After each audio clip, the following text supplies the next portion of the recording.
You can't hit 30 on Puzzle Rush Survival. This is, well, I'm assuming true considering you've clicked on this video. Hopefully, I can show you something instructive today and we're going to do just that.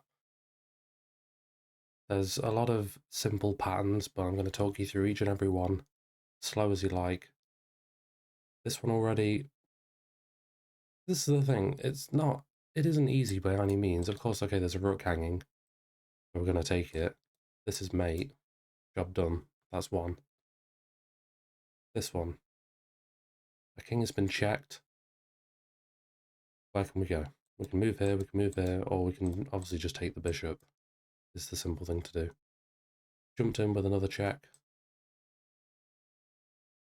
But we can just take, because we already won the piece from earlier. This one, back rank mate, just to stress, is everything in the first, 20 puzzles that you'll see. It's so important to have that down. Now this one, and all the while we're doing this, it's checks, captures, attacks. You need to keep running through this hierarchy. This one is simple, because we only have to look at checks. Don't do that. And there aren't any other checks other than this one, and that is mate. So another simple one.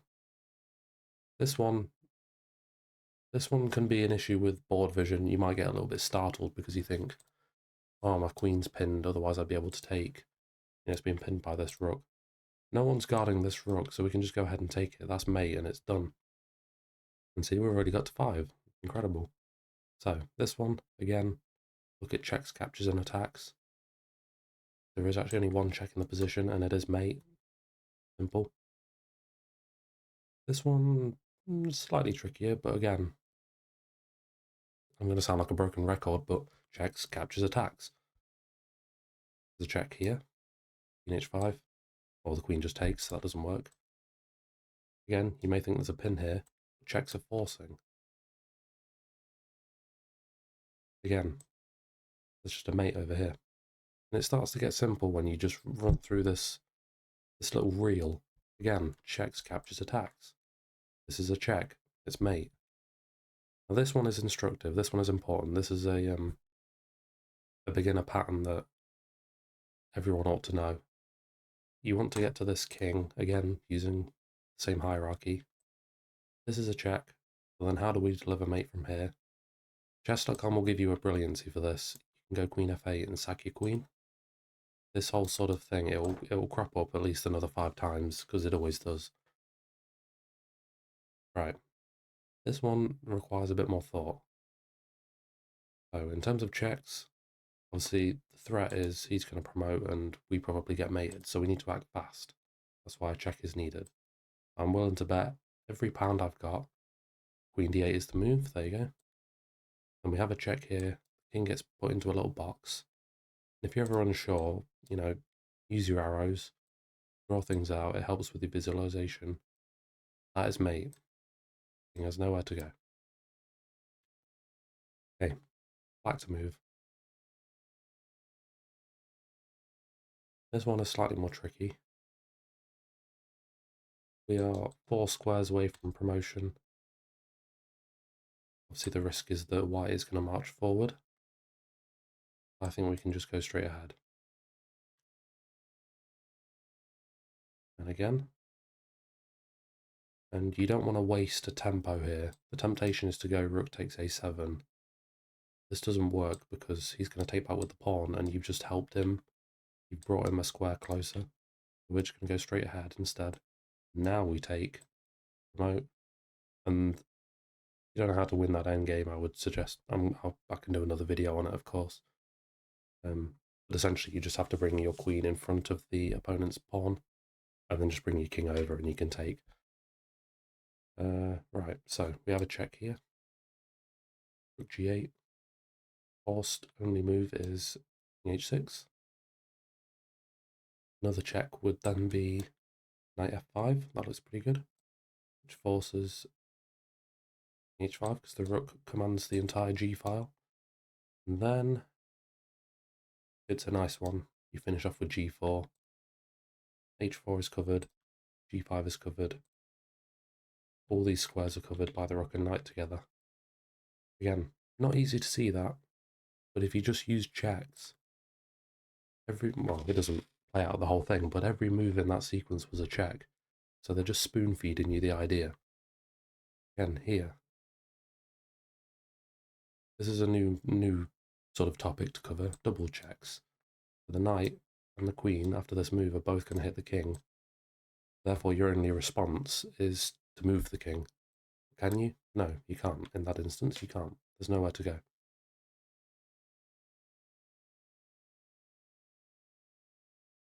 This one is a bit more... It's not as clear cut, I guess you could say. Now our king is pretty safe. There are some checks on it, but for all intents and purposes, we're pretty safe in this corner. So we've got to get to this king here, which has been put into a little sardine tin of its own design. The way we can do that is we can go rook d7, and we would just skewer everything, pile up pressure.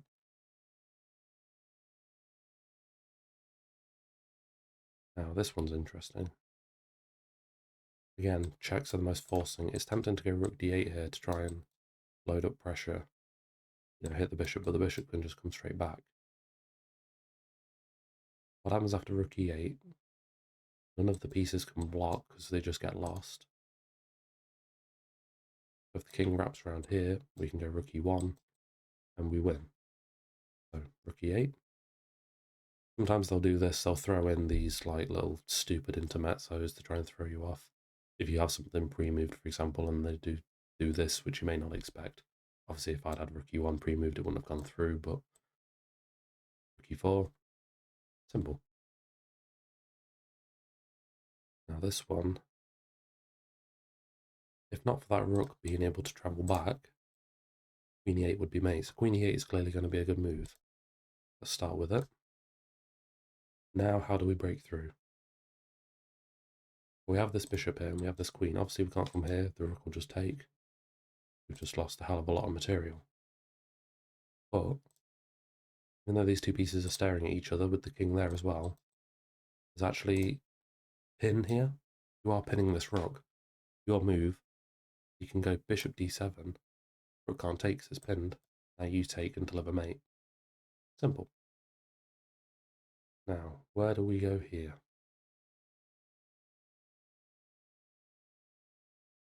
This one isn't as straightforward. Take this one, for example. It's a like 1000 rated puzzle. The answer isn't immediately jumping out to me. This is one where I need to use the whole process. So if we go rook h8, obviously you can come here, but that's stupid, as we know. King c7 is forced. Now we need another check. This doesn't work. This doesn't work.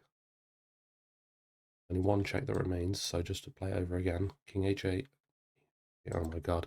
Rook h8. King c7. Knight e8 hits the queen and the rook. And we win the game.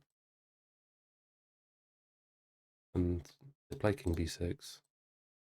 Just remember to follow up on your plan. Okay, this one. Again, this one you've got to know how to checkmate with a king and a rook. Then it becomes very simple. But you need the kings to oppose each other and for it to be white to move in this case. So all these squares are covered. So rook h8 sends the game.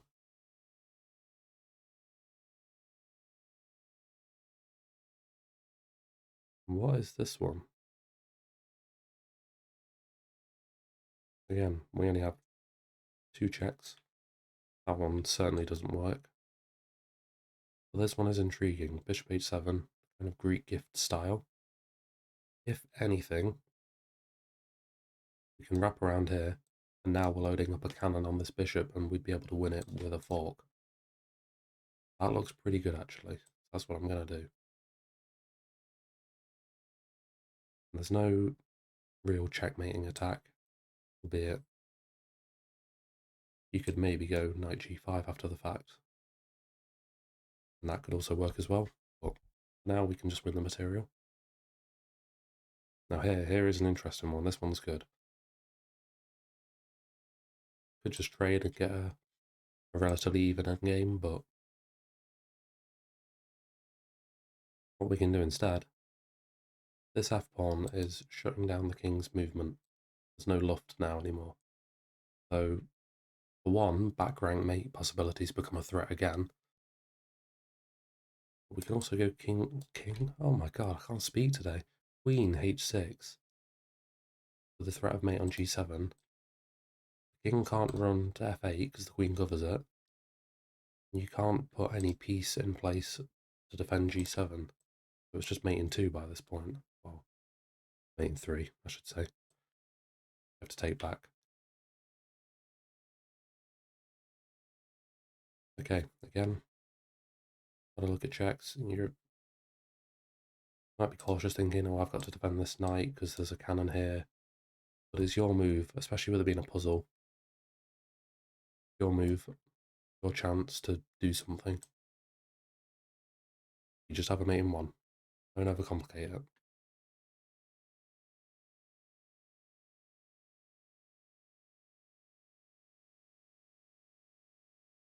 Again, this one, you don't really have checks. Sometimes it can be helpful to sort of wheel up the puzzle and see what piece they've taken. Because you can always assume that this position is fine, this position is not. If you're really stuck on a puzzle, you can use this kind of theorization as such. Because something has changed with this move, bishop d5, that is now completely losing for black. The idea is, after you take on d5, you're hitting the knight twice over and hitting the rook. So here's where it becomes tricky. Queen a5. We can't block because we just get mated. That would be very tragic. We can't come to king d1. Knight f2 would pick up the queen. After king f1, what is the threat there?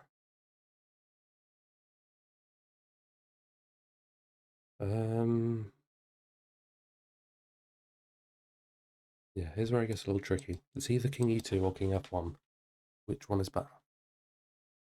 We go king f1.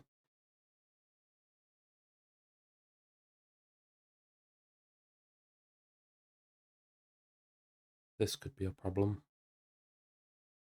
But maybe we can just cover with the knight. And then there's not any real checks or anything. Whereas if we would come here, queen b5 would strike with a bit more venom because we can't cover ourselves. I'm going to go king f1. Yeah, there you go. See, then they'll give you a really tricky puzzle like that, and then they'll give you a mate in 1 again. Coming back to my sort of aforementioned idea, this position is completely fine. If we count the material, queen and a queen, a pair of rooks each, and a knight for a bishop, white has 1, 2, 3, 4, 5, 6. No, no. 1, 2, 3, 4, 5 pawns. Black has 1, 2, 3, 4. Although black's down a pawn, for all intents and purposes, the position is pretty well equal. It's certainly in the balance. What changes after white goes rook f3 for the position to no longer be equal? It's completely puzzle winning for black. This pawn and this queen are combining to create a mate threat. Here, queen guards it. Here, the queen does not. Nice and simple, mate in 1.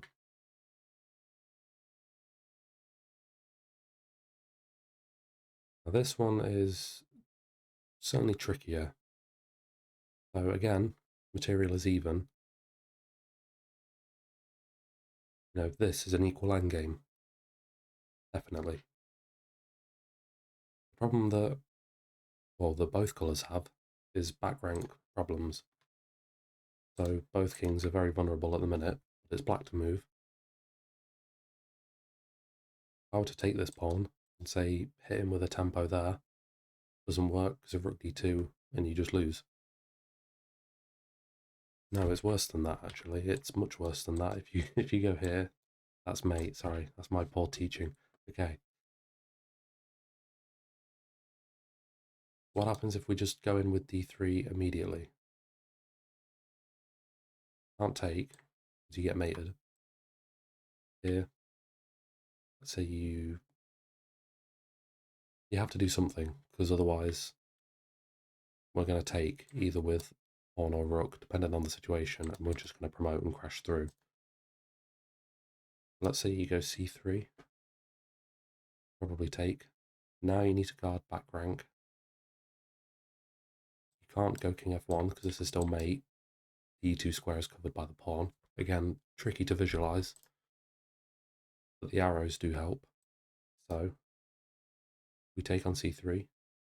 Let's say he goes, probably has to go rook b1. Then we can go d2. Rook d1 to stop promotion, and rook c1 just wins. You can't take the pawn because there's a pin. And again, I know this looks like, you know, Hikaru, take. But this is what you have to understand. It's not enough to just do the puzzle and hooray, give yourself a pat on the back, well done. You're not a scrub. You've got to understand the ideas behind them and the follow-ups, because in a real game, it doesn't just stop at the puzzle, you know, unless they press resign, which I'd encourage no one to do. Yeah, and we see it transpire. c3, gonna take. Obviously this pawn's in the way. Protect our back rank. Goes g3 to stop any issues. So this is a move that I didn't anticipate.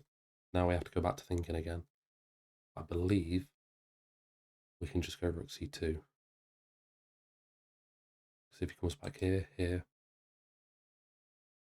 There isn't enough time. There you go. Simple. Right, what have we got here?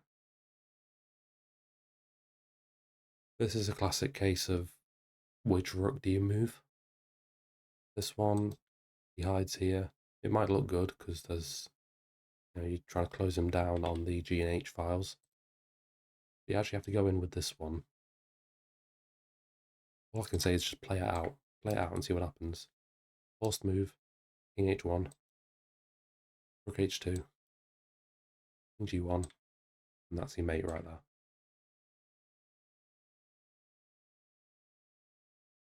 Right.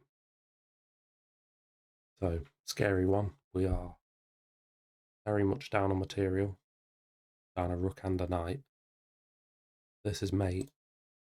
This is some eventual mate, no doubt. Too many threats, but we do have this. We can take a knight with check. It's usually a good idea. But the king has a lot of options, and this can be quite daunting. So, these two options are obviously blocked off because pieces cover them. Let's say he goes out here. This doesn't look much good because of queen c5. Here, and mate. That's fine, we can write that one off. Here, we can get probably queen f5.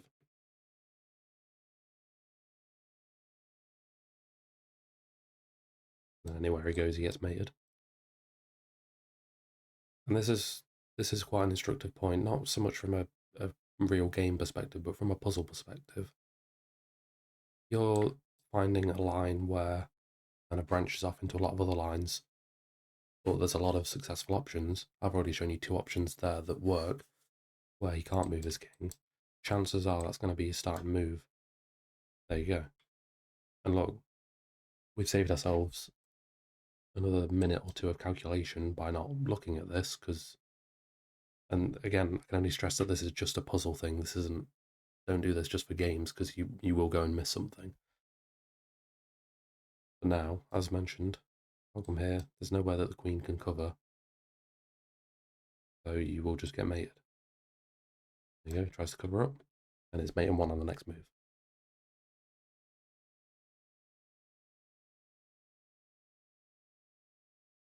So,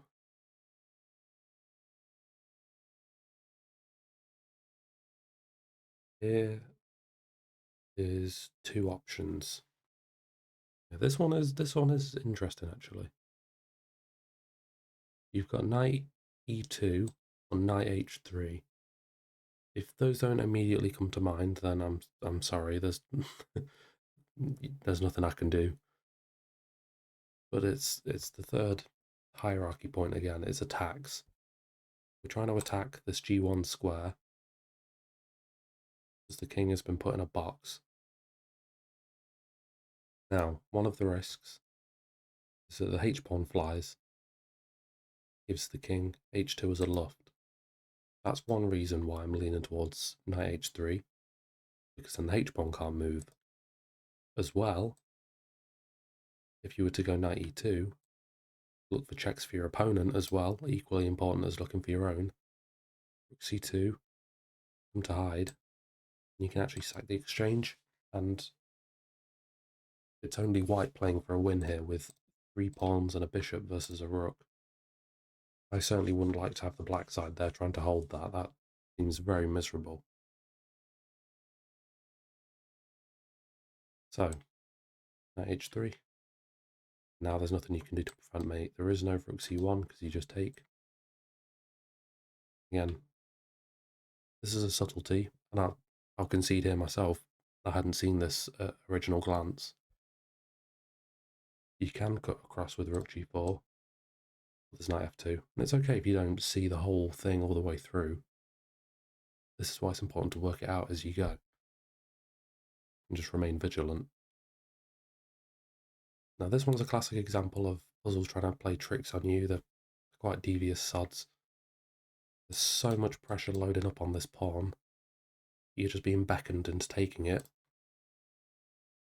What about this way? The bishop doesn't help there, but you've got enough material lining up on it that you can attack that. And then it's just a case of how do you break through. This is quite a nice one. So we can't go queen e1 because the knight covers it.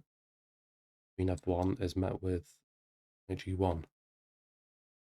But, and here's where the book comes in, you need to see the continuation. Queen f1, just play it through. Knight g1, then what can we do? It's mate in 1 by that point. Visualize it for you. It's a nice smothered mate of knight f2. Right, well, if you haven't done 30 before and you're using this as a bit of a guide, you may be sweating profusely by this point. This is the final one. So, what can we do? Well, these are the hard ones where you feel as though you're spoilt for choice. If you get ones where your opponent is one move away from checkmating you, they're quite easy because you know that your response is forced. There's only really one thing that you can do. These ones, you've got options. You've got, knight c2, knight d3, rook takes d1. You've got, moving your queen somewhere. There's a lot going on in this one. So take a step back, just look at it optically. What is the most sensible option? Well, knight c2 is a check, where the knight is sort of unprovoked. And the king is left with two options.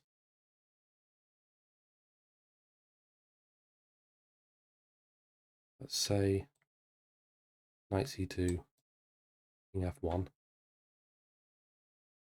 You could maybe go rook d1, bishop takes. And then knight e3. Picking up material. And then the queen. So that's not going to happen. But already just from seeing that, it, pricks my ears up, think, it's got to be this. What is the justification? Here, after king f2,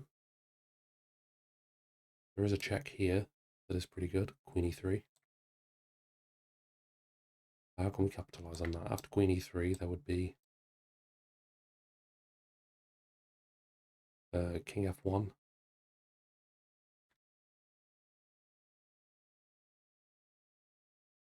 Oh, and this is nice. Yeah, this is very nice.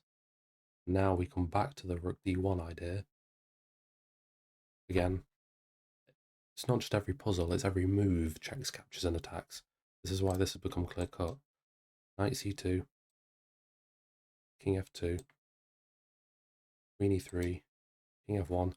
The problem you might be looking at is that the queen is on the e3 square, so we have no knight e3 now.